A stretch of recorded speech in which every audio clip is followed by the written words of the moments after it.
A couple of things. If I read this, apologies, because I do understand this is going on YouTube, and I'm not allowed to come out and spout my own views, which is going to be so publicly publicised. And it's good to see a few former colleagues here today. So it's a great pleasure for me to have the opportunity to come. It's a distance thing, obviously.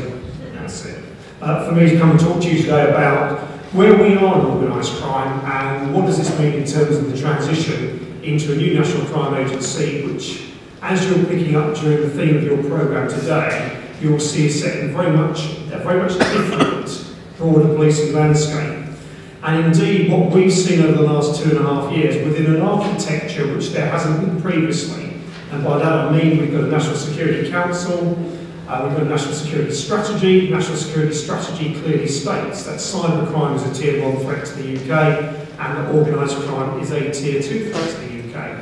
And from that architecture, we've got organised crime and other strategies which focus our attention on these key threat areas. So first, to try to sort of talk through what's the scale of the problem. There are an estimated 39,000 criminals within the UK who are organised criminals impacting upon the UK. And my sort of cautionary note on that, of course, is that 39,000 in the UK. I think there are significantly more outside the UK who are also impacting upon us, which I might touch upon later when we discuss the international context. How do they impact upon us? Drug dealing, human trafficking, firearms supply, email scams, destabilisation of commerce, intellectual property act offences, identity theft, etc. And in the very early days of soccer, we tried to sort of describe all of these in the harm context. Actually, what is this in terms of harm?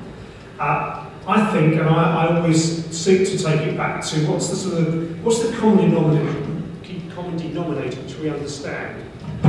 That's very sensitive. Which is this. If we can't take our children, grandchildren, nephews and nieces into a local playground because there's drug paraphernalia all over the floor, then there is some kind of harm taking place. If we've got 400,000 children living in the homes of chaotic drug-abusing parents, there is some harm taking place. If you walk into a house and there's nothing in the cupboards and the carpets are sticky, and if I shout, you hear back? Yeah, you can't. Okay, we'll make two of this then. I think it's about the direction, actually. Is it? Yes. Okay. So what we'll do is we'll carry on with this. So household, sticky carpets, empty cupboards, etc. Then actually you can feel, you can touch, and sometimes you can taste what actually harm represents itself as. And these are all manifestations of organised crime. But organised crime more generally is not a respecter of regional, national, or indeed international boundaries, and often exploits the gaps between these jurisdictions. It's increasingly IT focused or enabled, and it's increasingly globalised. I see we've got two colleagues from Kent here today. I'm a Kent resident, a former Kent police officer. Garden of England is Kent. If this country consumes 25 tonnes of heroin a year, approximately, and if it consumes 25 tonnes of cocaine a year, approximately, I don't see the cocoa leaf, nor do I see the opium poppy being grown in the Garden of England. There could be a clue there that in relation to drugs in particular, that this is a manifestation of a global problem, and we need to think about it in those contexts.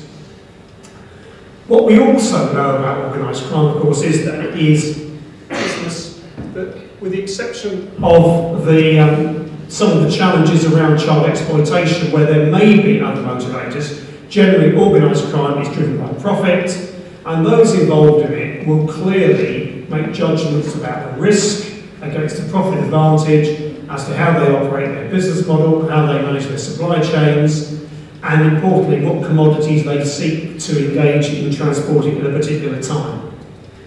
But in its broadest context, where does it go? It works in unregulated spaces, it corrupts business, and it corrupts states, and in particular failing states, or causes states to fail.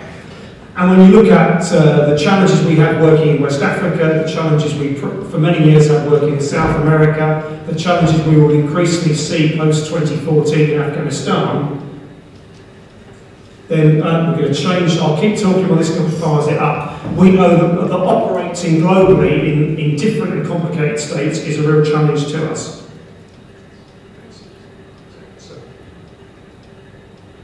I'm going to switch it on now. And we'll see how that goes. 1, 2. Right, okay. Does that work in the back for the lady? Right, excellent. So this is an increasingly complex environment in which we have to operate. How are we approaching it? What we recognised was that for a significant period of time, the traditional law enforcement techniques don't always have the success that they could have. And this was one of the sort of foundations to where we started soccer in 2006, which was a view taken by government at the time.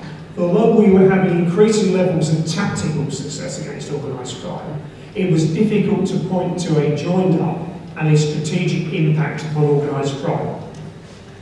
And so some of our thinking has been based on that. So where we sit at the moment is we're an organisation of about 4,000 people spread across 30 or so locations in the UK and 40 countries across the world. And we're mixing traditional law enforcement techniques with new and innovative ways of operating, often with the third sector, the private sector, with other regulatory bodies, in order to try to provide as broad a set of responses, a broader set of operational effects, if you put it in military planning terms, to the problem of organised crime as we possibly can. But it's a message for me which is that central to what we do, though, remains tackling the high-end criminals in terms of investigation and prosecution. And for me, there are 3 key reasons why we should always do that. Firstly, an attack on the negative role models in society is very important. Secondly, if you get the opportunity to get a conviction, then you're into all of the proceeds of crime opportunities.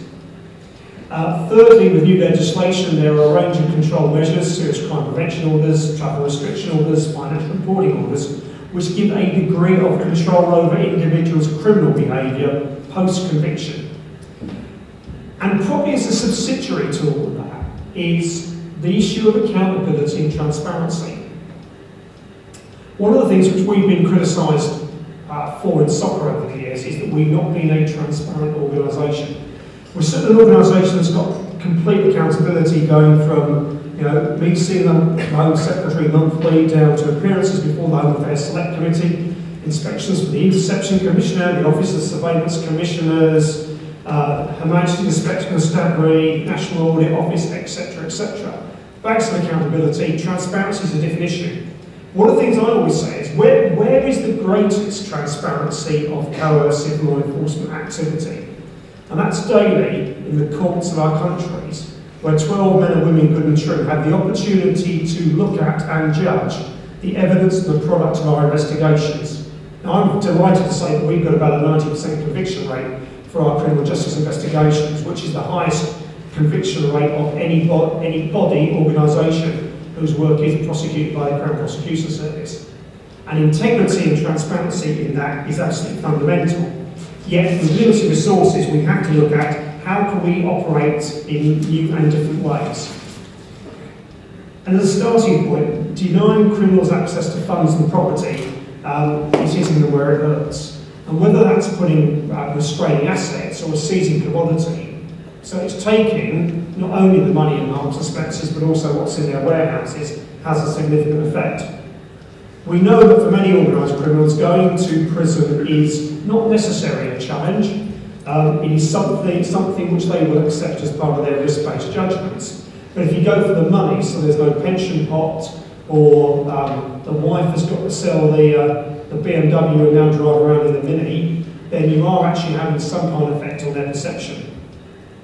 And there is a notion, and I know we're going to be here later for those in the elsewhere in the criminal justice and penal system, there is a notion of if you've got to look at some of our high-end prison establishments where quite randomly you place a Turkish drug dealer next door to a Colombian drug dealer, next door to an indigenous British criminal, next door to a bank accountant who's in for money laundering, next door to someone who's in for running a transport organisation. You may just be, unless you've got a bit of controls in, creating new opportunities for the future. And what are the two strongest bonds in relation to organised criminals? One's family, and two's those people you meet in prison. So that's emotion. In all of this, therefore, tackling organised crime requires collaboration, and this has been the key to our approach.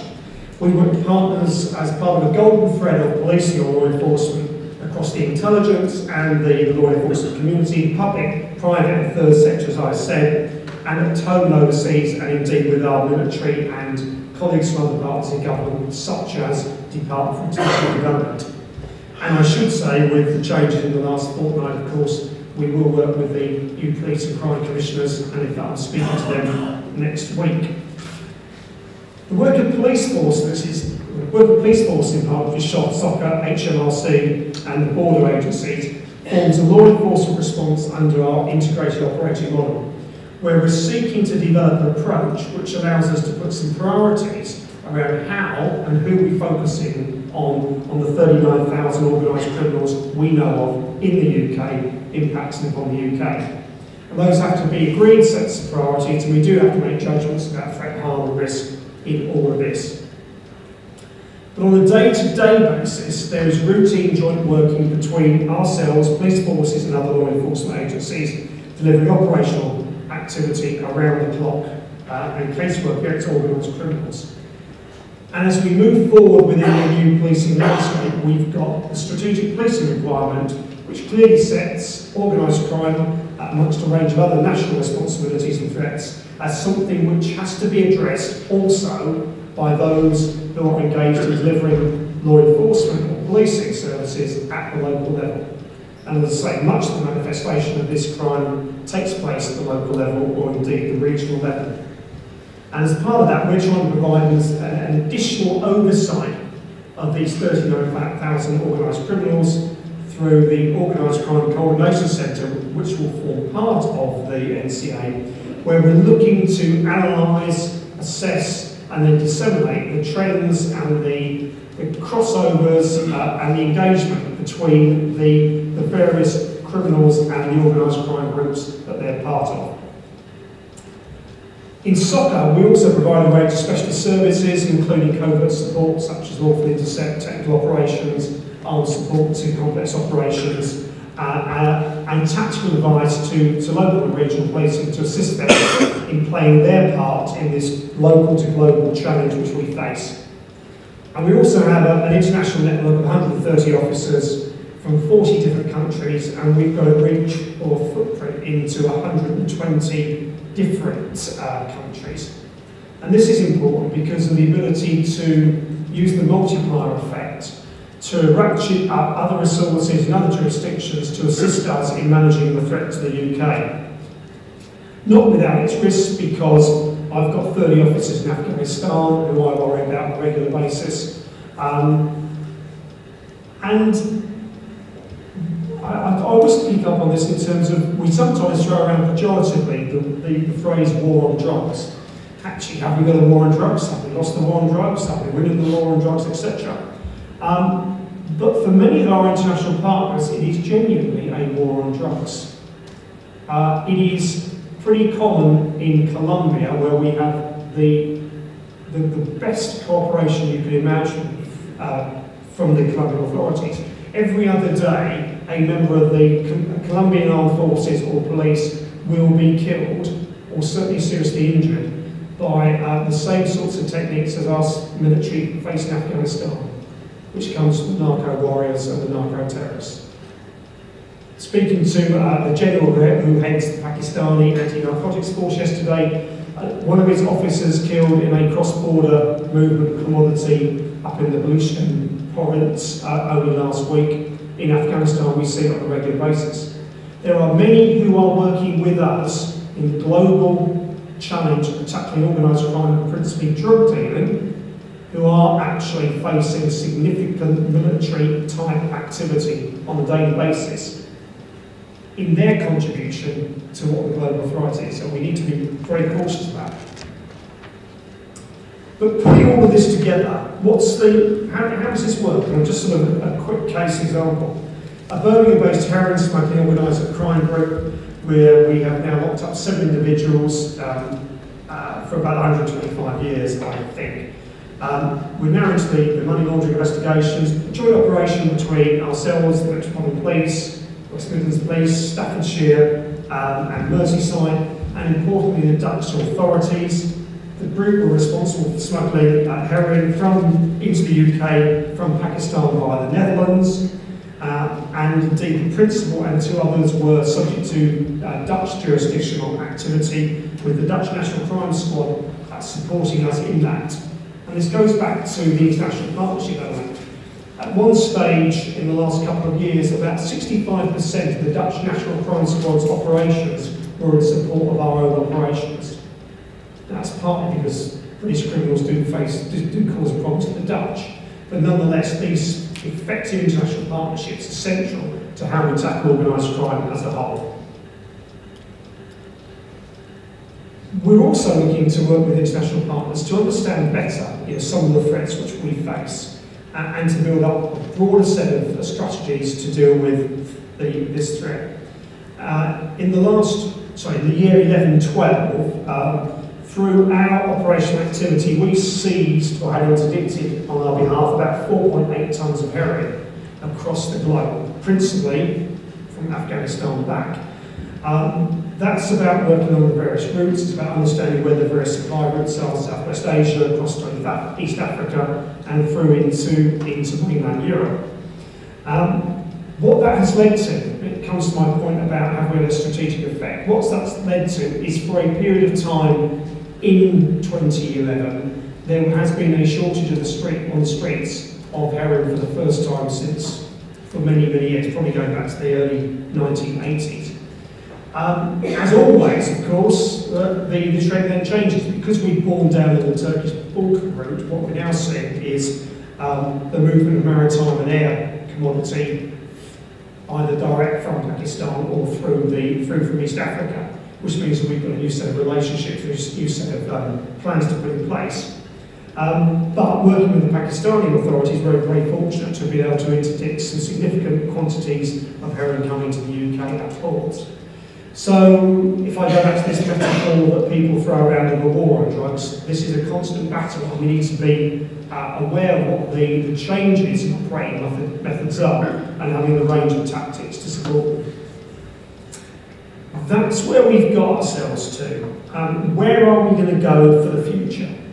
And the National Crime Agency, from my perspective, and what I do, is the future. And the National Crime Agency sort of sets itself within its new, broader, changing policing landscape, and it gives us an opportunity for the next step change in our approach to the UK's response, because we are now bringing in a set of activities which will cover border security, a much more robust response to economic crime, where I think, candidly, we haven't been as joined up as we could have been over recent years. So our remit will stretch to that of organised crime and child protection, which we currently have within soccer, and for child protection that is through the Child Exploitation Online Protection Centre, which is one of our effective operating parts. The other thing, and it's quite a challenging constitutional thing, of course, is that the new legislation, or the legislation which is passed by Parliament and founds the NCA, will provide the head of the National Crime Agency with the ability to task law enforcement resources in England and Wales, slightly different relationships in Scotland and Northern Ireland, in England and Wales. That constitutionally is a new innovation. It shouldn't be used because we should actually seek to get cooperation and collaboration in our approaches first off. The understanding of key threats with all the relevant agencies involved in understanding those and agreeing to a set of plans which we can work together to tackle those should be the way around this. But the ability to task is new and unique, and should take us beyond the notion of where we've been thus far, which is that coalition of the willing. We'll also have a unified and coherent set of data and a single version of the truth around the key threats which we face which will come from our intelligence hub and will be available for dissemination to partner agencies so they can understand exactly what part do they play in this and what contribution can they make in terms of filling intelligence gaps, but also in terms of this comprehensive response that we need to tackle this issue. As it stands at the moment, the agency will have 4 commands: organised crime, border policing, economic crime and child exploitation. This strengthens the border arrangements, as I've said, and importantly it will have a very large and effective set of operational assets in its operations directorate, who will be able to deliver on plans that the commands have with partners, but also to continue to provide specialist resources to territorial policing. This is where I get very confused, when I joined the police service in 1975, there being no computers, that the NCA will also host the Centre of Excellence around cybercrime with the National Cybercrime Unit. This will bring together the digital investigation capabilities that we currently have in SOCA with those which will be formed on behalf of the police service in the Police Central E-Crime Unit. The intention is, gives us a better position, both tactically but also in terms of our strategic response to tackling this increasingly difficult and challenging phenomenon. And of course, one which doesn't necessarily exist within any jurisdiction, one which exists in a very unregulated space, which is of course the cyberspace, and one where various countries, both in terms of their response but also in terms of their legislation engagement, have differential levels of engagement and capability. Whilst the digital world offers huge potential for economic growth, it also presents this opportunity for criminals attracted by the relatively easy way in which you can conduct criminality and the degree of anonymity which goes with that, which of course when you're making a risk judgment as an organised criminal is very pleasing. And there's a new breed of criminal who keeps pace with technology and stays one step ahead of law enforcement, but also anticipating where government and industry changes and uses of the internet and others take place. They operate their own self-regulated market, selling cyber goods and services, including stolen data, malicious software, technical infrastructure and money laundering. And this can be done on an industrial scale. They generally hold the initiative because that's what their focus is.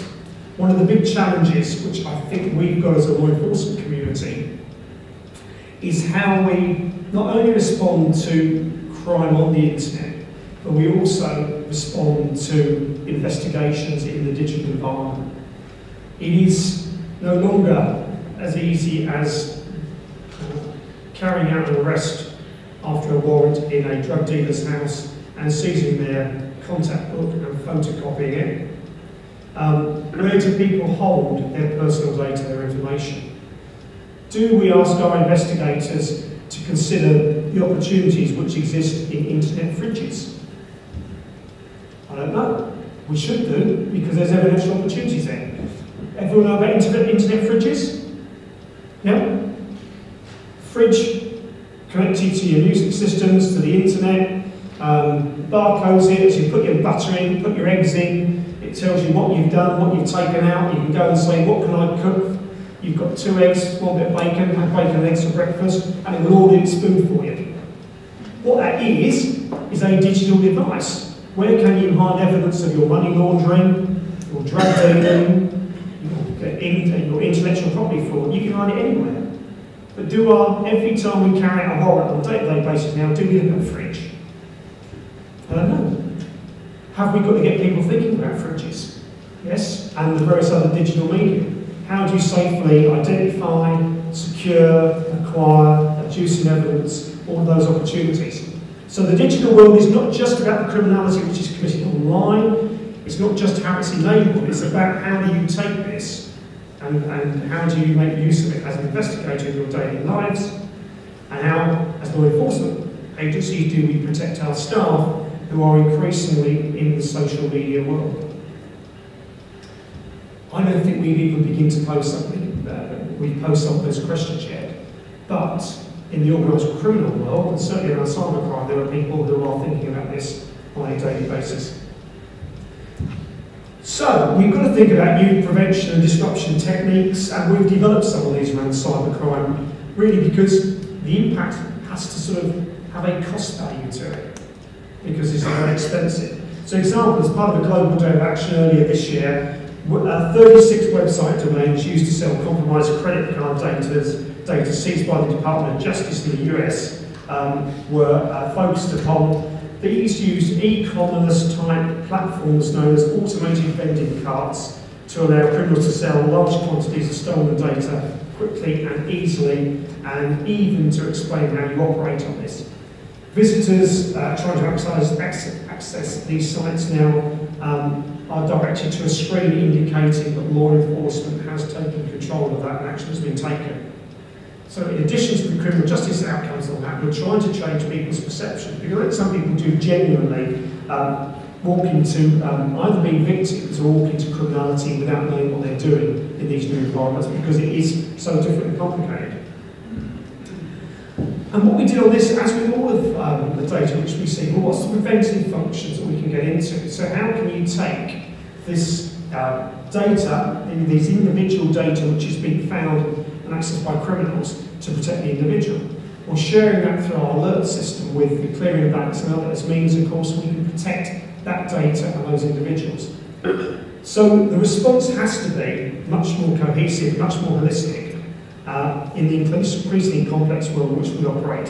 And that's why cybercrime will be at the centre of much of what we do in the National Crime Agency. So in conclusion, there's plenty of good work to build upon. There's plenty of opportunities. This is a step change, and one of the key things I think for all of us is to see this in the broader context of what is going on around the policing landscape debate, but also to take some lessons, I think, from those who are better at forecasting and predicting future trends, so we can get ahead of the thinking of organised criminals. Thank you.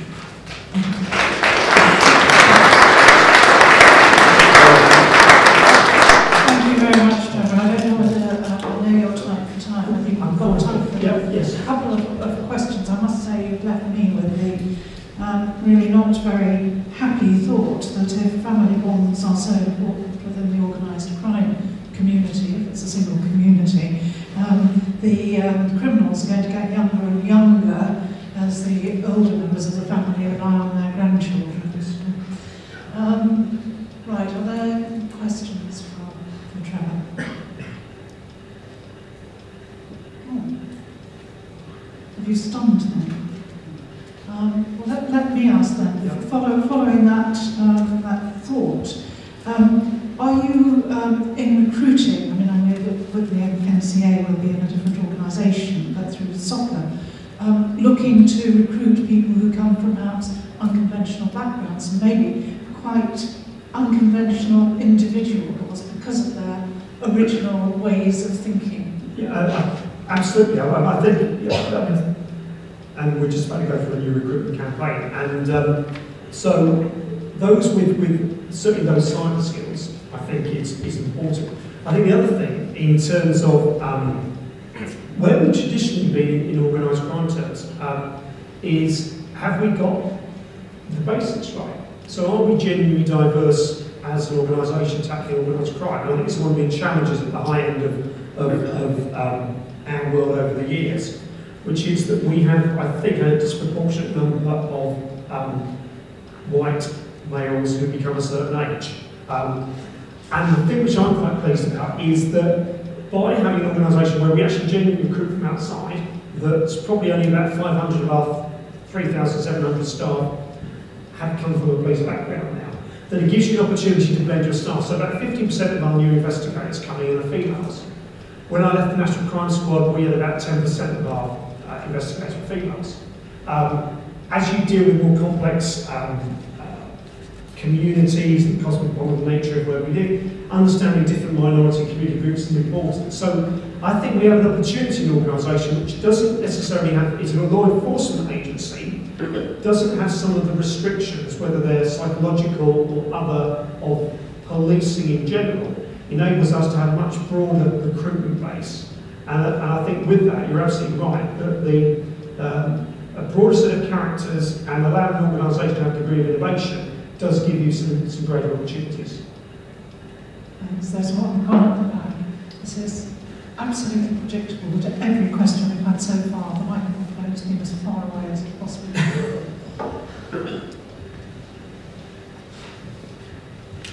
It's Steve Simmons from Organised City Council. My question is on recruitment, but not recruitment of your staff. How do partners help to reduce the recruitment of organised crime gangs, for want of a better word, because every child comes through local authority schools? Is there any strategies being formulated for us to win that war? That, I've got to say, is a fantastic question, and I think you've identified there's a gap. The new organised crime strategy we've got, which came, it's probably about 12 or 15 months old now, talks about 3 pillars: STEM, the strength and the safeguard. And the STEM element, which is exactly your point, which is about how do you stop people becoming involved in organised crimes, is fundamental. I don't think that we've collectively addressed that. The organised crime strategy itself, is a cross-governmental one, so where our health, where our education, particularly in that debate, I think you've identified a real gap in this. I think the only area where we've sort of really tried before is what can you do to attack those negative role models. So after particular operations, and it's, we've done it, it's been done in policing for a long time. You take the BMW that's been seized and you put a sign on it, seized from a drug dealer. That says you've probably done it once, but when the kids see those cars being driven around and the bling on people and the easy money at 18, then we've got a lot to do to drive them away from it. So I think that's one of the real challenges. Am I totally convinced we've grasped that yet? No.